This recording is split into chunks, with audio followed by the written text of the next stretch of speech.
요한복음 19번째 시간입니다. 요한복음 10장은 목자와 양의 관계성이기에 매우 중요합니다. 시편 23편의 주석이라고 봐도 무난합니다. 시편 22편은 고난받으신 주님에 대한 예언이지만 시편 23편은 다시 살아나신 주님이 우리의 목자가 되심을 말씀합니다. 목자 없는 양이나 양 없는 목자를 생각할 수 없습니다. 이와 같이 목자와 양은 서로 분리될 수가 없습니다. 항상 붙어 있고 양은 항상 목자의 음성을 듣고 따릅니다. 요한복음 10장 4절을 보면 자기 양을 다 내어놓은 후에 앞서가면 양들이 그의 음성을 아는 고로 따라오되 주님의 음성을 아는 고로 그의 양들은 따라옵니다. 하나님의 말씀을 분별하는 사람의 복은 도둑이 오는 것은 도둑질하고 죽이고 멸망시키려는 것 뿐이요 내가 온 것은 양으로 생명을 얻게 하고 더 풍성히 얻게 하려는 것이라. 요한복음 10장 10절에 있습니다. 생명을 얻고 더 얻어 풍성하게 되어 그리스도에게까지 자랍니다. 포도나무와 가지는 반드시 연결된 상태에서 열매를 맺습니다.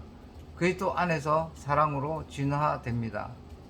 그러기 위해선 양의 우리와 문에 대한 이해가 꼭 필요합니다.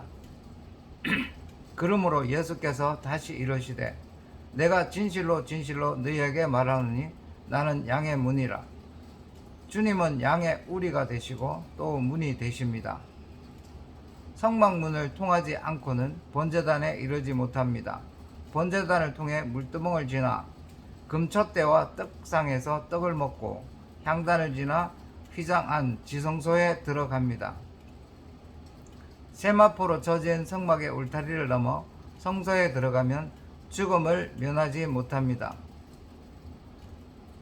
내가 문이니 누구든지 나로 말미암아 들어가면 구원을 받고 또는 들어가며 나오며 꼴을 얻으리라. 요한복음 10장 9절 말씀입니다. 예수 그리스도 안에 들어가면 먹고 마시고 안전하게 거하게 하시는 보호처가 되시고 나오면 주님의 막대기와 지팡이로 안위하십니다. 이것이 바로 원더풀한 목자와 양의 관계입니다. 이건 상상이나 문학적인 감상이 아니라 실존이며 실제이기 때문에 반드시 주님이 어떤 과정과 절차와 방법으로 우리의 양의 문이 되시며 그 안으로 들어가며 나오며 생명의 꼴을 얻을 수 있는지를 배워야 합니다.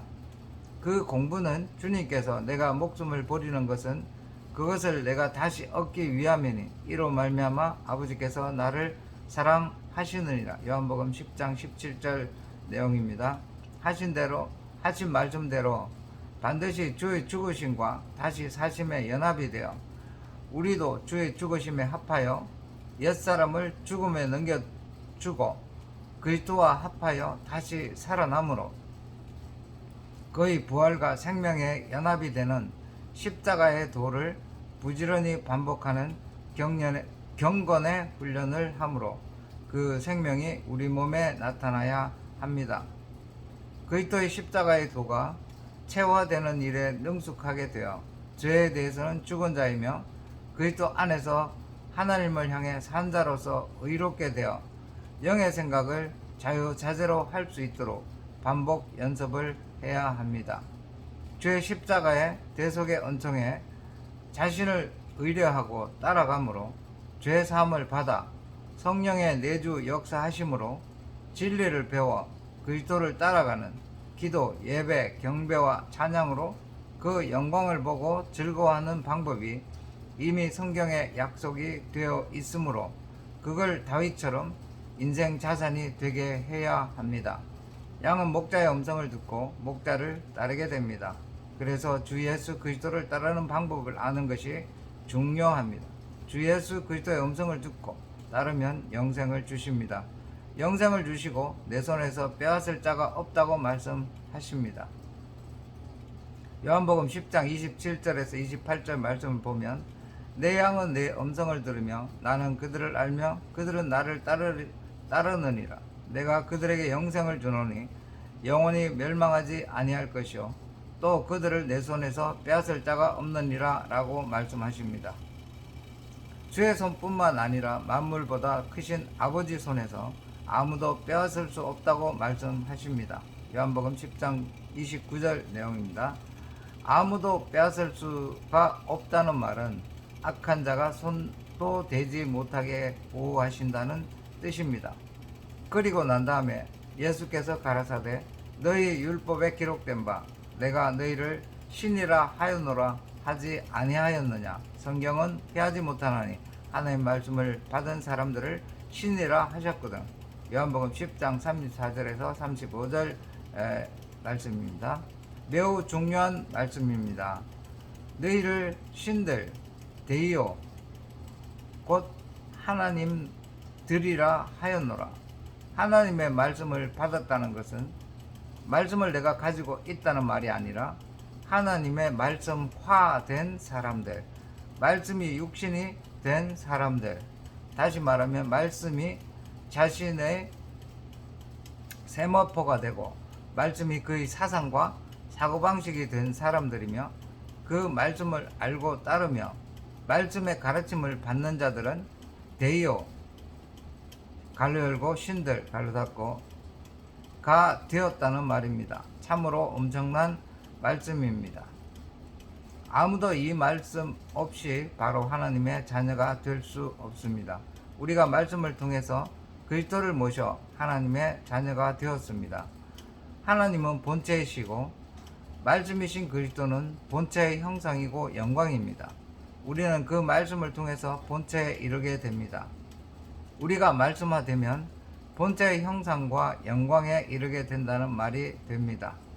말씀화된 사람은 신들이라 하였거늘 하신 이 말씀이 이루어진다는 말입니다. 말씀화된 사람은 하나님화된 사람이란 말입니다. 이 말씀 그대로 내가 말하기만 하면 그 말은 내 말이 아니라 하나님의 말씀이기 때문에 그대로 이루어진다는 말입니다.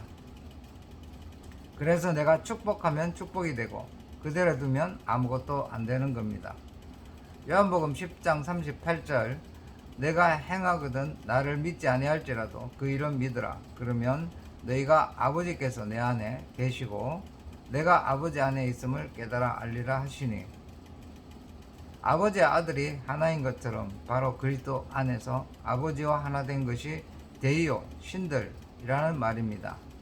이런 사람이 구원을 받은 사람입니다. 이런 사람이 목자이신 주님의 꼴을 공급받고 영생을 얻고 절대적인 보호를 받게 됩니다. 그러나 육체로 판단하는 사람은 도무지 알 수 없는 복입니다.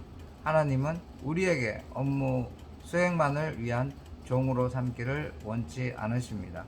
하나님이 우리에게 주신 복이 종으로서 심부름만 시키고 심부름한 내용을 따라 거기에 상응하는 상만 주시는 것이 아닙니다.